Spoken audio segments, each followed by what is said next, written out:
Welcome to my YouTube channel Sultan Raja studio. আমার হাতে হচ্ছে আইফোন 5s। ফোনটি কিন্তু বিশ্বের ভিতরে জনপ্রিয় ফোন ছিল আইফোনের ভিতরে এই 5s। ফোনটি হচ্ছে ইউএসের প্রোডাক্ট। প্রাইস বাংলাদেশি টাকায় প্রাইস ছিল প্রায় 85,000 টাকা। আমার কাছে এখনও ফোনটি প্রায় ফ্রেশ কন্ডিশনে আছে।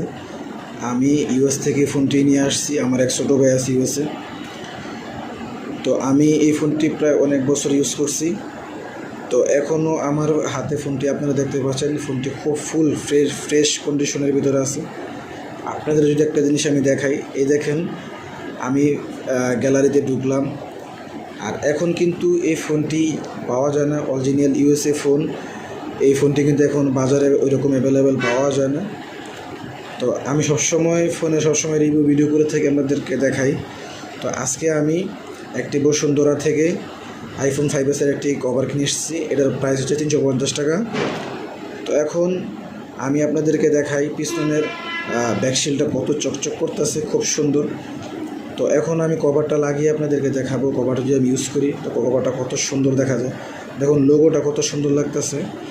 তো অ্যাপেলের যে লোগোটা, তো লোগোটা কিন্তু খুব জোস লাগে, খুব সুন্দর লাগতেছে। দেখেন আপনারা বাইরে থেকে ফোনটা হাতে নিলে একটি গেট আপ দেখা যায়।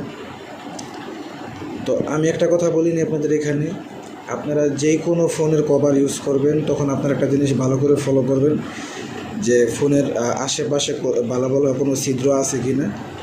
কারণ কভার লাগালে অনেক সময় দেখা গেছে অনেক সময় সাউন্ডটা বের হয় না, ব্যাটারিটা খুব গরম হয়ে যায়।